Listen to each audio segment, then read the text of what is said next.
Shalom Jemaat Gereja Kristen Jawa Karanganyar yang dikasihi Tuhan. Kiranya damai sejahtera Allah selalu menyertai kita semua. Hari ini kita mengikuti persekutuan doa Prapaskah yang keempat, di mana kita diajak untuk menghayati sengsara Tuhan kita Yesus Kristus. Marilah kita mempersiapkan hati dan pikiran kita untuk memasuki persekutuan doa Prapaskah keempat ini. Marilah kita pujikan dari Kidung Jemaat 168C, bait 1 dan 2. Hai dunia, lihatlah Tuhan.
Marilah kita berdoa sebelum kita menerima firman Tuhan. Allah Bapa yang Maha Baik, segala puji, hormat, dan sembah kami naikkan ke hadirat-Mu Tuhan, atas segala berkat yang boleh kami terima sampai dengan saat ini. Terlebih jika saat ini kami boleh memasuki Minggu Prapaskah yang keempat, melalui persekutuan doa ini Tuhan, kami ingin menghayati sengsara-Mu, yang karenanya kami boleh Engkau bebaskan dari kutuk dosa. Ajarlah kami Tuhan melalui sabda kebenaran firman-Mu untuk selalu mengandalkan Engkau sebagai satu-satunya Tuhan dan Juru Selamat kami. Berkatilah juga hamba-Mu yang akan menyampaikan kebenaran firman-Mu, agar segala yang disampaikan seturut dengan kehendak-Mu. Berkati juga yang mendengarkannya, agar dapat menjadi kekuatan iman dalam masa-masa sulit sekarang ini. Dalam nama Juru Selamat kami yang hidup, Tuhan kami Yesus Kristus, kami naikkan doa kami. Amin. Saudara-saudara yang dikasihi Tuhan, salib Tuhan adalah jalan keselamatan. Marilah kita pandang salibnya, seraya bersyukur atas keselamatan yang dianugerahkan kepada kita. Kita pujikan dari Kidung Jemaat 169, bait 1 dan 2, memandang salib Rajaku.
Saya mengajak Bapak Ibu Saudara untuk membuka Alkitab dan mari kita membaca dari Injil Markus pasal 15 ayat 33 sampai 41 yang demikian firman Tuhan. Pada jam 12 Kegelapan meliputi seluruh daerah itu dan berlangsung sampai jam 3. Pada jam 3 berserulah Yesus dengan suara nyaring, Eloi, Eloi, lama sabachthani, yang berarti, Allahku, Allahku, mengapa engkau meninggalkan aku? Mendengar itu, beberapa orang yang berdiri di situ berkata, lihat, ia memanggil Elia. Maka datanglah seorang dengan bunga karang, mencelupkannya ke dalam anggur asam, lalu mencucukkannya pada sebatang buluh dan memberi Yesus minum serta berkata, baiklah kita tunggu dan melihat apakah Elia datang untuk menurunkan dia. Lalu berserulah Yesus dengan suara nyaring dan menyerahkan nyawanya. Ketika itu tabir bait Allah terbelah dua dari atas sampai ke bawah. Waktu kepala pasukan yang berdiri di hadapan berhadapan dengan dia melihat matinya demikian, berkatalah ia, sungguh orang ini adalah anak Allah. Ada juga beberapa perempuan yang melihat dari jauh, di antaranya Maria Magdalena, Maria ibu Yakobus muda, dan Yoses serta Salome. Mereka semuanya telah mengikuti Yesus dan melayaninya waktu ia di Galilea. Dan juga di situ banyak perempuan lain yang telah datang ke Yerusalem bersama-sama dengan Yesus. Demikianlah firman Tuhan. Jemaat yang dikasihi Tuhan, ayat yang kita renungkan adalah ayat 34. Dan pada jam 3 berserulah Yesus dengan suara nyaring, Eloi, Eloi, lama sabachthani, yang berarti, Allahku, Allahku, mengapa engkau meninggalkan aku? Jemaat yang dikasihi Tuhan, seruan ini adalah seruan nyaring dari Tuhan Yesus ketika dia ada di atas kayu salib. Ini adalah perkataan yang keempat, yang juga menjadi pusat dari 7 ucapan Yesus di atas kayu salib. Ini adalah perkataan yang paling puncak, paling sedih, dan paling total dari semua penderitaan Kristus. Ungkapan kesedihannya yang paling dalam, perasaan terpisah dari Bapaknya, seperti anak kecil yang ditinggalkan orang tuanya, merasa sendiri, tidak lagi merasakan hadirat Bapaknya yang selalu menyertai dan menguatkan Tuhan Yesus. Ditinggalkan Allah Bapa merupakan penderitaan Kristus yang terbesar. Ketika dia ditinggalkan murid-muridnya, ia tidak berkata, mengapa kalian meninggalkan aku? Ketika dikhianati oleh Petrus, Yesus tidak protes. Ketika disiksa, diludahi, dipaku di kayu salib, ia pun tidak mengeluh. Tapi pada saat pribadi Allah Bapa menjauh dari dirinya, ia berseru dengan suara nyaring, Allahku, Allahku, mengapa engkau meninggalkan aku? Seruan doa yang nyaring ini menunjukkan penderitaan Kristus yang begitu besar. Bukan hanya penderitaan fisik dan mental yang dialaminya, terlebih juga penderitaan spiritual yang begitu mendalam. Ada pertanyaan, mengapa Allah meninggalkan Yesus justru pada saat Yesus membutuhkan dukungan Allah Bapanya? Jemaat yang dikasihi Tuhan, peristiwa salib Yesus adalah peristiwa di mana Tuhan Yesus sedang menanggung seluruh dosa manusia. Tuhan Yesus sedang dalam keadaan menjadi dosa, bukan berbuat dosa, tetapi menjadi dosa. Seperti yang dikatakan Rasul Paulus dalam surat 2 Korintus 5 ayat 21 yang demikian. Dia yang tidak mengenal dosa telah dibuatnya menjadi dosa karena kita, supaya dalam dia kita dibenarkan oleh Allah. Dan ketika dalam keadaan menjadi dosa, maka mata Allah terlalu kudus untuk memandang dia. Itu sebabnya Allah memalingkan wajahnya dari Yesus. Allah meninggalkan Yesus. Meskipun merasa ditinggalkan Allah, Bapaknya, Yesus tetap melaksanakan tugasnya sampai akhir. Karena Yesus menyadari bahwa semua ini adalah rencana Allah untuk menyelamatkan manusia dari dosa. Seperti yang dikatakan Yesus di Taman Getsemani, ya Aba, ya Bapa, tidak ada yang mustahil bagimu. Ambillah cawan ini daripadaku, tetapi janganlah apa yang aku kehendaki, melainkan apa yang engkau kehendaki. Yesus setia melaksanakan kehendak Allah Bapanya sampai akhir. Meskipun harus mengalami penderitaan yang sangat luar biasa. Supaya kita, orang-orang yang sudah ditebusnya, tidak lagi mengalami keterpisahan dari Allah akibat dosa kita. Seruan Tuhan Yesus di atas kayu salib, selain mengungkapkan kesedihannya, sekaligus juga ungkapan harapan dan keyakinannya akan Allah yang selalu setia senantiasa menjaganya. Jika kita perhatikan, seruan Tuhan Yesus adalah ayat kedua dari syair Mazmur 22 yang menunjukkan bahwa seseorang yang tidak bisa berbuat apa-apa, seseorang yang lemah, tidak berdaya, akan diluputkan Tuhan untuk melewati masa-masa yang paling sulit sekalipun. Silakan Bapak Ibu Saudara jemaat GKJ yang terkasih membaca Mazmur 22 ini secara lengkap dan utuh. Dan kita akan mengetahui bahwa perkataan salib keempat Tuhan Yesus ini, yaitu seruan nyaring Tuhan Yesus pada saat yang paling gelap, paling pahit, juga merupakan ungkapan iman dan harapan dan penguatan saat dalam penderitaan. Bapak Ibu Saudara yang dikasihi Tuhan, saat ini dunia sedang mengalami pandemi COVID-19. Sudah 1 tahun kita semua mengalami kondisi ini. Kita tidak lagi bebas beraktivitas seperti pada saat sebelum pandemi. Bahkan ibadah pun harus dilakukan secara daring.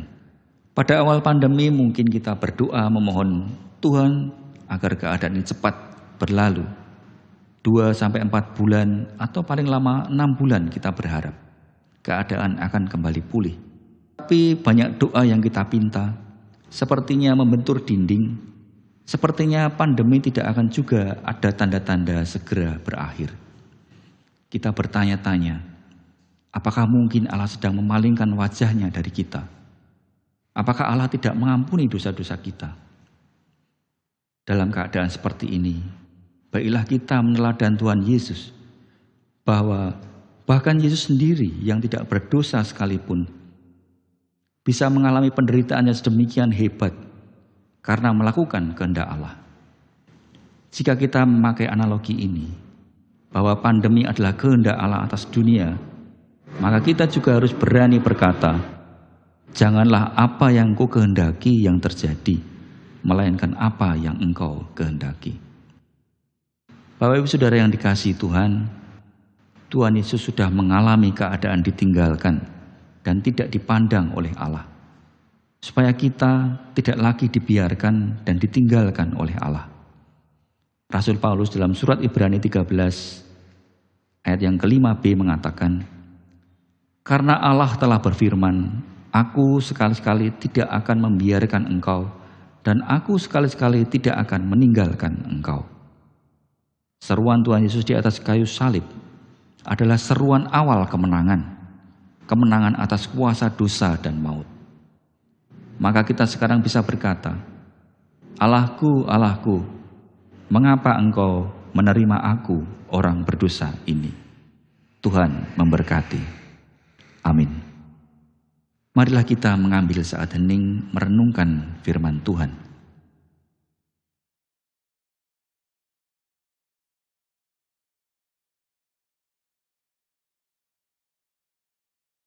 Marilah kita angkat pujian, kita pujikan dari Kidung Jemaat 183, bait pertama, menjulang nyata atas Bukit Kala.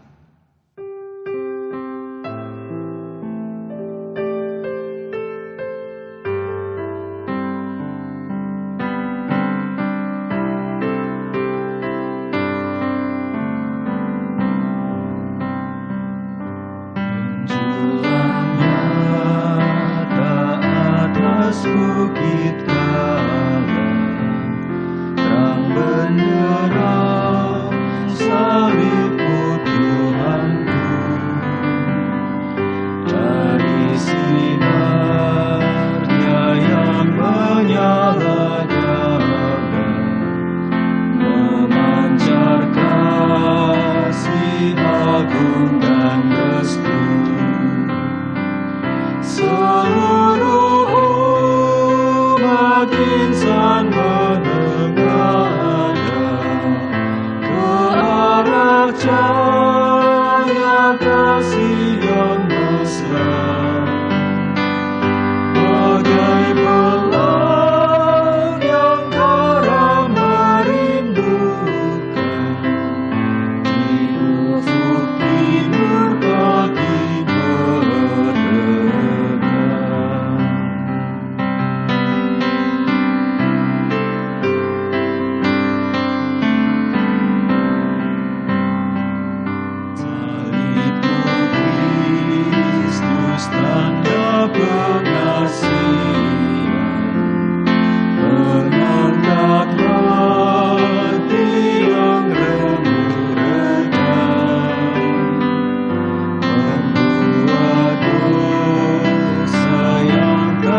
Jemaat yang dikasihi Tuhan, marilah kita naikkan doa kita di hadapan Tuhan. Mari kita berdoa.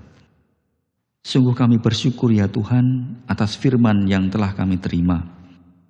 Firman yang menguatkan kami bahwa sekalipun di dalam kesusahan yang paling dalam sekalipun kami akan tetap mengandalkan Engkau, Allah kami, satu-satunya pengharapan kami. Mampukan kami memandang salib dengan penuh sukacita, karena kami tahu bahwa dalam salib ada pembebasan, dalam salib ada kemenangan, dalam salib ada kekuatan, karena Tuhan Yesus sudah mengalahkan maut dan bangkit dari mati. Sehingga kami yang percaya kepadamu boleh turut juga dalam sukacita kebangkitan dan kemenangan di dalam salib-Mu. Berkatilah dan lindungilah kami, terlebih dalam masa pandemi ini Tuhan. Lindungi kami, jauhkan kami dari segala mara bahaya dan penyakit. Berkati para pemimpin-pemimpin kami, agar dapat menemukan jalan keluar dari pandemi yang sedang kami alami ini. Berkatilah gereja Tuhan, GKJ Karanganyar ini Tuhan, tempat kami bersekutu dan memupuk iman kami. Berkati para pelayan Tuhan yang setia melayani-Mu. Bapak pendeta, para majelis, komisi, panitia, juga jemaat Tuhan, kiranya damai sejahtera-Mu menyertai kami semua. Kami naikkan doa kami ini Tuhan hanya di dalam satu nama, Juru Selamat kami yang hidup, Tuhan kami Yesus Kristus. Amin. Bapak Ibu Saudara yang dikasihi Tuhan, marilah kita menutup persekutuan doa yang keempat ini dengan pujian 183, bait yang kedua.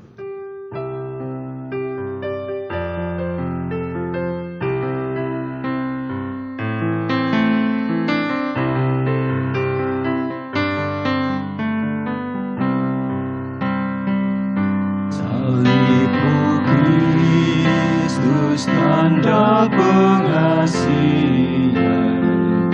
mengangkat hati yang lemah redam, membuat dosa yang tak terperikan di lubuk cinta Tuhan terbenam. Dalam Tuhan kami balik lagi, insan bernoda kini berseri, teruras darah suci yang mengalir, disalib pada bukit Kalvari. Terima kasih, Tuhan Yesus memberkati.